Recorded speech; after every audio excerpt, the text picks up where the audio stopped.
एक गांव में चार भाई रहा करते थे। वह चारों भाई बहुत ही ज्यादा बुद्धिमान थे। उन चारों भाइयों के बुद्धिमानी के चर्चे दूर दूर तक फैले हुए थे। उन चारों भाइयों में जो सबसे छोटा भाई था, उसका नाम एक बुद्धि था, और जो उससे भी बड़ा था उसका नाम था दस बुद्धि, और जो उससे भी बड़ा भाई था उसका नाम सौ बुद्धि था, और जो सबसे बड़ा भाई था उसका नाम हजार बुद्धि था। एक दिन सबसे बड़ा भाई यानी कि हजार बुद्धि कहने लगा, मेरे भाइयों, घर में पड़े रहने से गुजारा नहीं होगा। हम सभी को परदेश जाकर धन कमाना चाहिए। बुद्धिमान लोग घर में पड़े पड़े नहीं खाते हैं, वह अपनी बुद्धिमानी से धन कमाकर अपना जीवन यापन करते हैं। और हम लोग तो बड़े ही बुद्धिमान हैं, तब भी घर में बचा खुचा जो भी धन अनाज है वह बिना काम धंधे के ही बैठकर खत्म कर रहे हैं। हम लोगों को भविष्य के बारे में भी सोचना चाहिए। तब सौ बुद्धि ने कहा, हाँ भैया, आप सही कह रहे हो। हमें अपने भविष्य के बारे में भी सोचना चाहिए और अपनी बुद्धिमत्ता से धन कमाना चाहिए। फिर अगले ही दिन चारों भाई अपने विचार के अनुसार धन कमाने के उद्देश्य से घर से निकल पड़े। चलते चलते जब चारों भाई थक गए तब वह एक स्थान पर आराम करने के लिए बैठ गए। वह आराम करने बैठे ही थे कि तभी एक बुद्धि की नजर जमीन पर पड़ी। वहां पर घोड़े के पैरों का निशान था। फिर एक बुद्धि कहने लगा, देखो भाइयों, यह जो पैरों के निशान हैं वह घोड़े के नहीं हैं, बल्कि यह पैरों के निशान किसी घोड़ी के हैं। तभी दस बुद्धि बोल पड़ा, जिस घोड़ी के पैर के निशान हैं ना वह एक आंख से कानी है। फिर सौ बुद्धि ने कहा, हाँ भाई, लेकिन उस घोड़ी पर एक नहीं बल्कि दो लोग सवार थे, जिनमें से एक पुरुष और दूसरी स्त्री थी। सौ बुद्धि की बात सुनकर हजार बुद्धि ने कहा, वो तो सब ठीक है, लेकिन जो उस घोड़ी पर सवार है और उसमें से जो स्त्री है वह इस समय गर्भवती है। फिर सभी लोगों ने सोचा कि जो हम भाई मिलकर बातें कह रहे हैं वह बात कहाँ तक सही है। तो सच्चाई का पता लगाने के लिए वह चारों भाई कुछ दूर जाने लगे तो उन्हें वह घोड़ी दिखाई दी। वह चारों उस घोड़ी का पीछा करने लगे, यह जानने के लिए कि जो भी उन सभी ने कहा था उसमें कितनी बातों में कितनी सच्चाई है। वह चारों घोड़ी का पीछा करते हुए बहुत दूर चले आए। घोड़ी में जो पुरुष सवार था उसने सोचा, आखिर यह चार लोग मेरा पीछा क्यों कर रहे हैं, कहीं यह कोई लुटेरे तो नहीं है। यही सोचकर उसने अपनी घोड़ी को और भी तेज दौड़ाना शुरू कर दिया। अब घोड़ी पर सवार दो लोग और उसका पीछा करते हुए वह चारों भाई चलते चलते वह घोड़ी पर सवार व्यक्ति एक राज्य में पहुंच गया और उसके पीछे पीछे वह चारों भाई भी वहां पर पहुंच गए।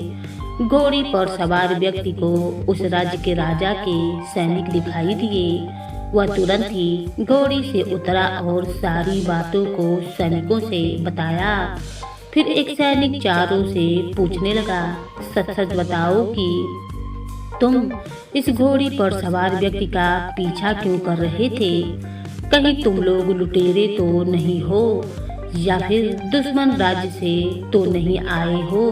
सिपाही के ऐसा पूछने पर बड़ा भाई हजार बुद्धि ने कहा, नहीं सिपाही जी, हम लोग तो सीधे साधे लोग हैं। हम लोग अपनी बुद्धिमानी को परखने के लिए और सच्चाई जानने के लिए यहाँ तक इस घोड़ी का पीछा करते हुए आ गए हैं। हम लोग ना तो कोई चोर हैं और ना ही दुश्मन देश से आए हैं। हम लोग तो नौकरी की तलाश में घर से बाहर निकले हैं।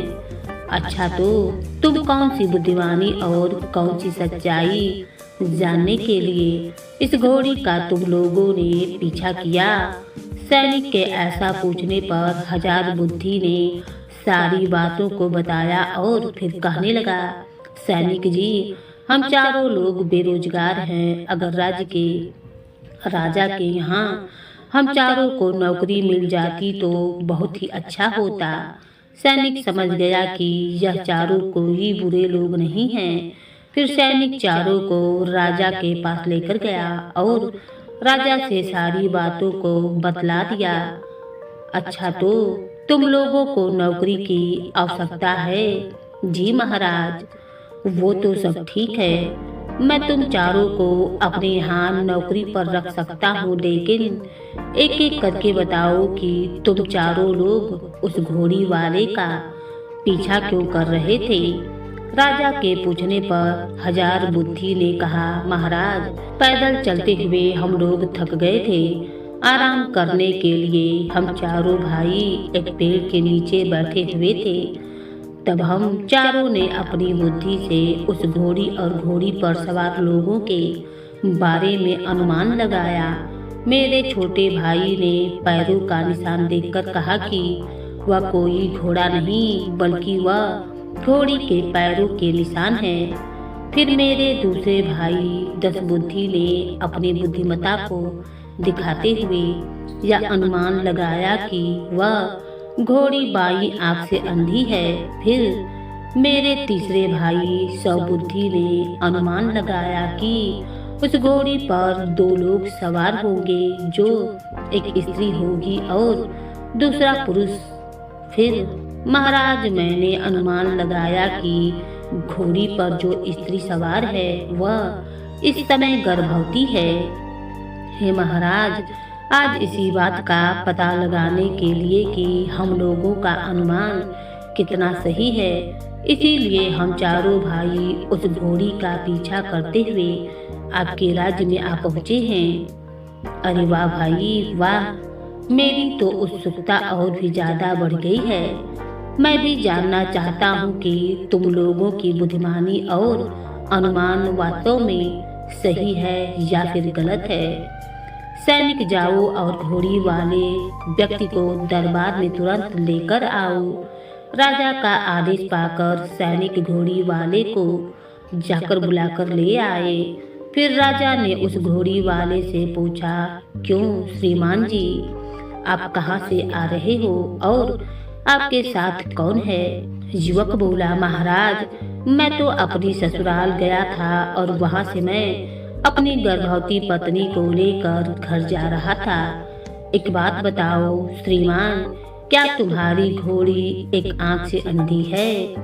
महाराज, मेरी घोड़ी एक आंख से अंधी है। ठीक है श्रीमान, आप यहाँ से जा सकते हो। फिर वह घोड़ी वाला व्यक्ति वहाँ से चला गया और राजा चारों भाइयों से पूछने लगा, तुम लोग यह बताओ कि तुम लोगों को यह कैसे पता चला कि वह घोड़ा नहीं बल्कि घोड़ी है और वह घोड़ी एक आंख से अंधी है एवं उसमें 2 लोग बैठे हुए हैं, जिनमें एक स्त्री और एक पुरुष है। और यह भी बताओ कि कैसे अनुमान लगाया कि जो उस घोड़ी में स्त्री बैठी हुई है वह गर्भवती है। राजा के पूछने पर एक बुद्धि ने कहा, महाराज, जब मैंने घोड़ी के पैरों के निशान को देखा तब वहाँ पर घोड़ी ने मूत्र त्याग किया था। मैं उसके गंध से ही पहचान गया कि वह नर नहीं बल्कि मादा है।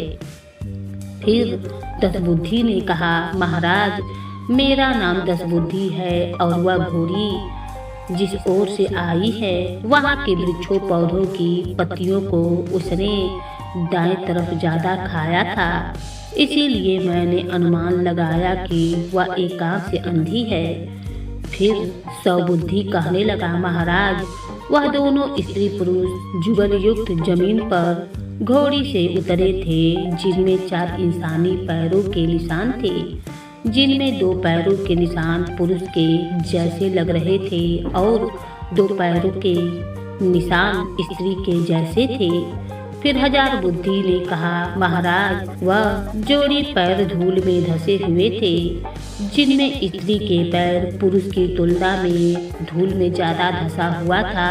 इसीलिए मैंने अनुमान लगाया कि स्त्री गर्भवती है और उसका भार अधिक है। महाराज ने कहा, अच्छा, तो मैं तो बहुत ज्यादा आश्चर्य में हूँ कि तुम लोग वास्तव में बहुत ही बुद्धिमान हो। अच्छा, एक बात बताओ, इसके अलावा तुम लोगों में और भी चीजों का परीक्षण करने की शक्ति है? राजा की बात को सुनकर एक बुद्धि बोला, महाराज मैं जिस स्थान पर बैठ जाता हूँ तो फिर किसी की मजाल नहीं है कि मुझे वहाँ से उठा दे। फिर 10 बुद्धि ने कहा, महाराज चाहे जैसा भी भोजन हो, मुझे भोजन की पहचान करने की कला बहुत अच्छे से आती है। मैं किसी भी भोजन को देखकर बता सकता हूँ कि वह भोजन कहाँ से आया हुआ है और उसे किसने पकाया है और उस भोजन में कौन से गुण हैं। फिर 100 बुद्धि ने कहा, महाराज मुझ में यह विशेषता है कि मैं किसी भी बिस्तर की पहचान बहुत अच्छे से कर सकता हूँ। मैं किसी भी बिस्तर को देखकर यह बता सकता हूँ कि उसके अंदर क्या कमी है और क्या विशेषता है। फिर 1000 बुद्धि ने कहा, महाराज मैं किसी भी नाराज व्यक्ति को कुछ ही मिनटों में मना सकता हूँ। मुझ में यही विशेषता है। चारों भाइयों की बातें सुनने के बाद राजा ने उन चारों भाइयों की परीक्षा लेने की योजना बनाई। फिर समय बीता। एक दिन एक कमरे में एक रजाई बिछाई गई और उसमें एक बुद्धि को बैठा दिया गया। फिर राजा ने कहा, एक बुद्धि तुम कहते थे ना कि तुम जहाँ बैठ जाते हो वहाँ से तुम्हें उठाना किसी के बस में नहीं है। तो ठीक है, अब मेरा आदेश है कि तुम बिना उठे ही इस रजाई को अपने से दूर कर दो। राजा का आदेश पाकर एक बुद्धि हिला तक नहीं और रजाई को अपने आप से दूर कर दिया। राजा यह देखकर चौंक गया। अब बारी थी 10 बुद्धि की। फिर राजा ने 10 बुद्धि को भोजन दिया। फिर राजा ने 10 बुद्धि से पूछा, 10 बुद्धि तुम बताओ कि भोजन में क्या विशेषता थी? महाराज माफ करिएगा, भोजन तो बहुत अच्छा था लेकिन दाल में गोमूत्र की गंध आ रही थी। 10 बुद्धि के ऐसा कहने पर राजा ने रसोइयों को बुलाया और फिर उससे पूछा, रसोइये बिल्कुल सही सही बताओ कि दाल में गोमूत्र की गंध क्यों आ रही थी? रसोइया बोला, महाराज दाल के बोरे को लेकर जब मैं आ रहा था तभी रास्ते में बरसात होने लगी थी। तब मैं बरसात से बचने के लिए गौशाला में उस बोरे को ले चलकर पहुंच गया था। फिर एक गाय के गोमूत्र के कुछ छींटे दाल के बोरों में गिर गए थे, लेकिन महाराज मैंने तो दाल को अच्छे से धुला था और साफ भी करके उसे पकाया था। यह सुनकर राजा बड़ा आश्चर्य में था। फिर राजा ने रात के समय एक मखमल के बिस्तर के अंदर एक बिल्ली का बाल डलवा दिया और उस मखमल के बिस्तर में 100 बुद्धि को सोने के लिए कहा गया। राजा का आदेश पाकर 100 बुद्धि उसी मखमल के बिस्तर में सो गया। फिर रात बीती और जब सुबह हुई तो अगले दिन सुबह ही राजा ने 100 बुद्धि से पूछा, क्यों 100 बुद्धि मखमल के बिस्तर में तो तुम्हें नींद अच्छी आई होगी ना? महाराज बुरा मत मानिए, लेकिन मुझे बिल्ली का एक बाल सारी रात चुभता रहा, इसीलिए मुझे अच्छे से नींद नहीं आई। राजा यह सुनकर सन्न हो गया। फिर राजा ने कहा, अद्भुत हो तुम, बहुत ही अद्भुत हो तुम, मैं तुम पर अति प्रसन्न हूँ। फिर राजा 1000 बुद्धि की परीक्षा लेने के लिए सोचने लगा और वह रानी के पास पहुंचा और रानी से कहने लगा, हे प्रिय, मुझे 1000 बुद्धि की परीक्षा लेनी है, इसीलिए तुम नाराज होकर बगीचे में चली जाओ और हजार बुद्धि के अपनी बनाने से दोस्ती को भी तुम मत बरकरार मानना। रखूंगा। देखता हूँ कि दोनों हजार ने बुद्धि निर्णय क्या किया करता और है। अपने अपने ठीक घर है चले महाराज, गए।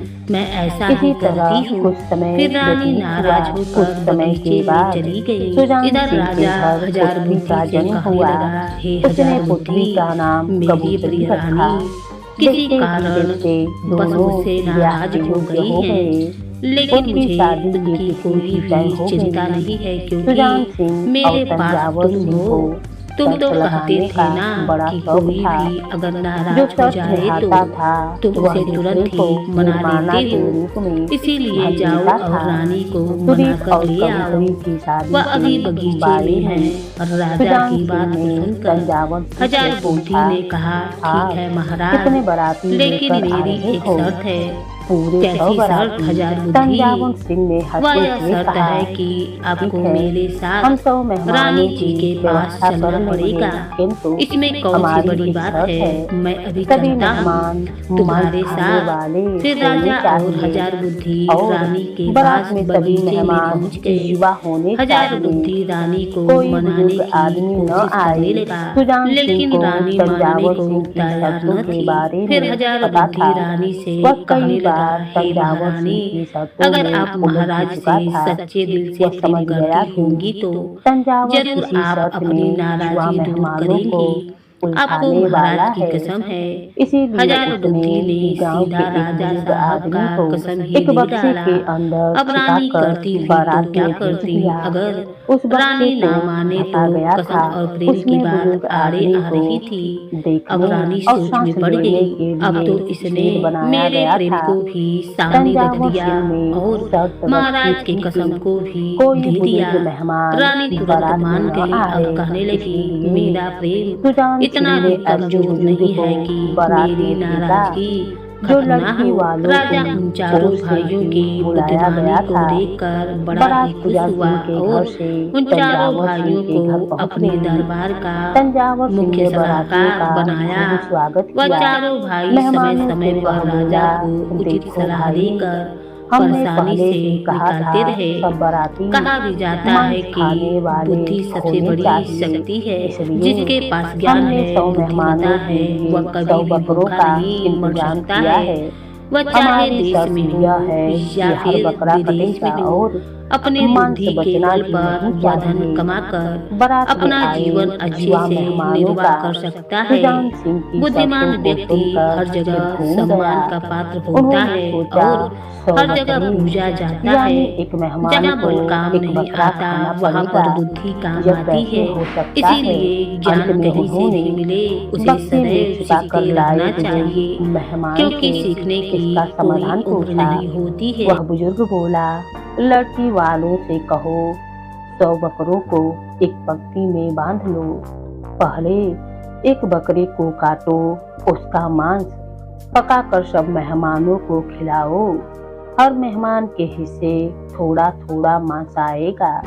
ऐसे ही बारी बारी से एक एक बकरे को काटो, उसका मांस पकाओ और मेहमानों को खिला दो। युवा मेहमानों ने तंजावर सिंह को यह बात बता दी। वह समझ गया कि बारातियों में कोई बुजुर्ग अवश्य आया है। ऐसी सलाह कोई बुजुर्ग अनुभवी आदमी ही दे सकता है। उसने खोजबीन की तो बक्से के अंदर छिपे हुए बुजुर्ग को देख लिया। बुजुर्ग बक्से से बाहर आया।